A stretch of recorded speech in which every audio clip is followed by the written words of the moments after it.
True life events inspire Netflix series. There has always been a mix of reactions to originals, including its most recent, more disturbing production, Dahmer Monster, the Jeffrey Dahmer story, a limited crime drama which highlights the life of Jeffrey Dahmer, known as the Milwaukee Cannibal. It is more of a documentary biography, and like most of Netflix real-life crime documentaries, there are some hidden truths about Dahmer that the show had omitted, and a revelation could leave your jaws hanging open. Please join me as we discover the things that Netflix is hiding about Jeffrey Dahmer, his murders and downfalls. Number 1. Going against the sources.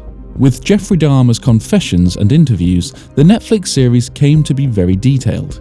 According to some people who had constant interactions with him during his life, Dahmer was a fairly frank, straightforward, and cooperative person. One person who attested to this was the American television host Nancy Glass. She was amazed at how forthcoming Dahmer was when he voluntarily discussed his horrific crimes. Aside from numbers of interviews and videotaped confessions, Netflix also had Dahmer's family and his victims' families working out together throughout the show. There is no doubt that Netflix went to great lengths to produce the series with accurate details. During the court proceedings, family members of the victims were allowed to speak, and their statements were almost identical to those recorded in the court transcripts, which is very evident. However, there were scenes when the life story became less realistic, maybe because of some deviation from the authentic accounts. One of these scenes that goes against Dahmer's words was the scene where Dahmer was working as a phlebotomist, that he stole a bag of blood, took it home just to satisfy his cannibalistic obsession. The scene is obviously weird and gross, extremely exaggerated. The actual incident that occurred went very differently as described by Dahmer himself. According to Jeffrey, he only tasted a vial of blood on the roof of the center where he worked. Furthermore, he claimed to have spat out the little he had taken. So let's just say that Netflix painted a very different picture when you consider the insane amount of source material that was available to the production service. Wondering why they intentionally go against the truth? Well, dramatic effects. Just like putting a pinch of salt into a dish to make it taste better. Number 2. Glenda Cleveland's involvement. Glenda Cleveland was a significant figure in the months before and after the arrest of Jeffrey Dahmer. There was a lot of attention given to Glenda's involvement in the event by Netflix, but was there anything more to it? As depicted in the show, Glenda was Dahmer's neighbor in the Oxford apartments and was even the center of attention where she was made to eat a suspicious sandwich by Dahmer. But in reality, Glenda Cleveland was not a neighbor, nor did she live in the Oxford apartments, but in a different building adjacent to it.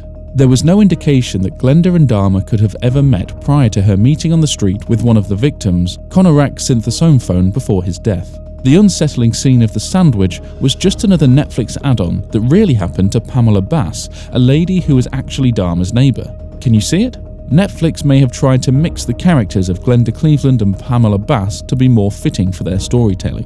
Netflix's rendition of that story became known as one of its most significant deviations from reality. Glenda did not live in the same building as Dahmer, so the depiction of Glenda noticing telltale signs of his murder and suspecting him for years does not ring true.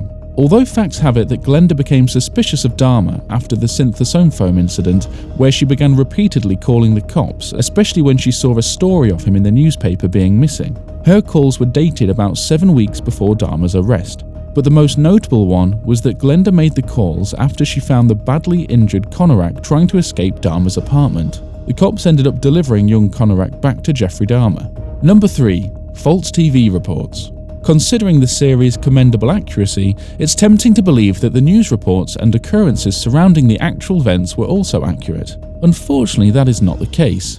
In reality, the news reports on the series were a lot less accurate than viewers were made to believe. In the series' opening scene, Glenda watches a news report in which 5 white officers are accused of beating a black man on an undercover assignment in Milwaukee, Wisconsin. Following the headline, additional details are provided about the events.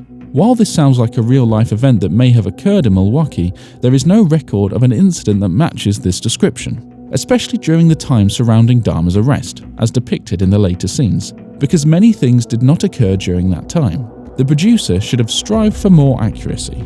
Another inaccurate scene was when there was a fire raging in the community called Stafford, which name sounds unrecognizable. Does that mean it does not exist? It was also mentioned in the series the shutting down of the Alice Chalmers plant operation. But the truth is, the manufacturing giant closed down years before Dahmer's events in 1985. Number 4. Officers of the Year. Here we come to one of Netflix's hidden truths. It is a brief scene that showed officers John Balsazak and Joseph Gabrish, the same cops that returned Conorak's synthesome foam to Dahmer, receiving an Officer of the Year commendation. The disturbing negligence of the officers who had previously stepped into Dahmer's apartment for a look around and failed to notice the unhidden body of the previous victim, Tony Hughes, in the bedroom is not exactly considered as stellar police work. Agree? In actuality, the pair were fired from duty after Dahmer's arrest by the police chief for a poorly done job. The judge reinstated them after an appeal a few years later and allowed them to continue their careers. The pair certainly were not given an award. Netflix seemed to think otherwise, maybe for some other reasons. What do you think? Number 5. Sandras Smith's Arrest. A quieter voice behind the now iconic line, "I knew but nobody heard me," was Sandras Smith, daughter of Glendas, Cleveland, who was among the original trio that found the victim Conorak outside Dahmer's apartment building. Sandra was shown being arrested for assaulting a curious onlooker and smashing his camera. However, there is no record of this ever happening. It is most likely another embellishment by Netflix to make Glendas, Cleveland and her family more emotionally involved in the Dahmer case than they actually were. Number 6. Conroys synthesome phone kidnapping. Among all Jeffrey Dahmer's marks, a 14-year-old Conorak's murder was particularly controversial. Glendas' suspicions were sparked by his almost escape from death, and due to the actions of Detective John Balsazak and Joseph Gabrish, tensions around police negligence and racism rose. There was even a coincidence of Conorak's brother being a known early sexual victim of Dahmer. However, all these details are portrayed in the series, yet there is an aspect that might have slipped through the cracks. The series shows Dahmer approaching Conorak in a convenience store and swaying him with beer and a promise of cash for some pictures. But according to the confession of Dahmer, he met Conorak at the Grand Avenue Mall. Number 7. The Judge and the Law. A lot of people had been criticized after Dahmer's arrest because of some of the disturbing crimes that could have been prevented should these people have been responsible enough. One of them was Judge William Gardner, who was responsible for the sentencing of Dahmer after his first brush with the law for sexually assaulting a minor, someone who coincidentally was the brother of his later victim, Conorak's synthesome phone. Judge Gardner received a tremendous backlash for this lenient sentencing of a proven sex offender.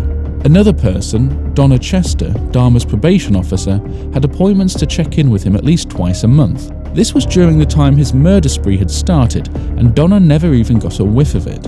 The outrage towards Donna seemed to be well-founded, because her doing a good job could have softened Dahmer in some ways, but as a result in her negligence, Dahmer remained unchecked. Number 8. The Lucky Jogger. In this series, we learn about a lucky jogger who would have been Dahmer's first kill. Dahmer grew fascinated with a jogger that ran past his house regularly during his spree. Soon, his fascination grew into a murderous obsession.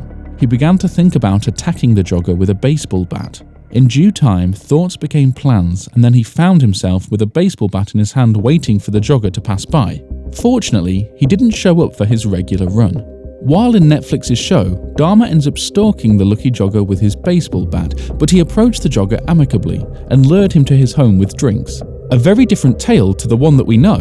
Do you think Netflix did a good job? Let us know your thoughts.